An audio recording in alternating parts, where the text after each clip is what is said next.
বন্যায় ইন্দোনেশিয়ার পশ্চিম সুমাত্রা প্রদেশে মারা গেছেন শত শত মানুষ, নিখোঁজ রয়েছেন অনেকে। বন্যা ও ভূমিধসের কারণে কাদা আর আবর্জনার স্তূপ মারিয়ে হতাহতদের খোঁজার কাজ অব্যাহত রেখেছে উদ্ধারকারী দল। এরই মধ্যে দুর্গত এলাকা পরিদর্শন করেছেন দেশটির প্রেসিডেন্ট প্রাবোও সুবিয়ান্তো। বিচ্ছিন্ন গ্রামগুলোতে হেলিকপ্টার যোগে ত্রাণ সহায়তা পৌঁছানোর কথাও জানান তিনি।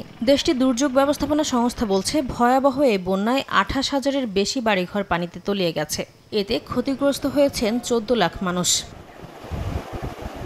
ঘূর্ণিঝড়ের কারণে শ্রীলঙ্কায় ভয়াবহ বন্যায় তলিয়ে গেছে দেশটির দক্ষিণ পশ্চিমাঞ্চল। প্রাণ হারিয়েছেন বহু মানুষ।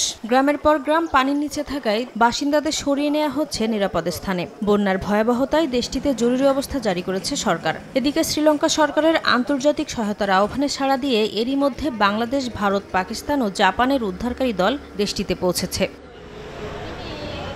থাইল্যান্ডে চলমান বন্যায় হতাহত হয়েছেন অনেকে। দেশটির সংখ্লা প্রদেশে পানি, বিদ্যুৎ বিচ্ছিন্ন থাকায় 76,000-এর বেশি শিক্ষার্থী স্কুলে ফিরতে পারছে না বলে জানিয়েছে সেভ দ্য চিলড্রেন। এদিকে সরকারের ত্রাণ ব্যবস্থাপনা নিয়েও বাড়ছে জন অসন্তোষ। অব্যবস্থাপনার অভিযোগে এরই মধ্যে 2 কর্মকর্তাকে সাময়িক বরখাস্তও করা হয়েছে। মালয়েশিয়ার পেরলিসে টানা বর্ষণে বেশ কয়েকজনের মৃত্যু হয়েছে। এখনও পানির নিচে বহু এলাকা।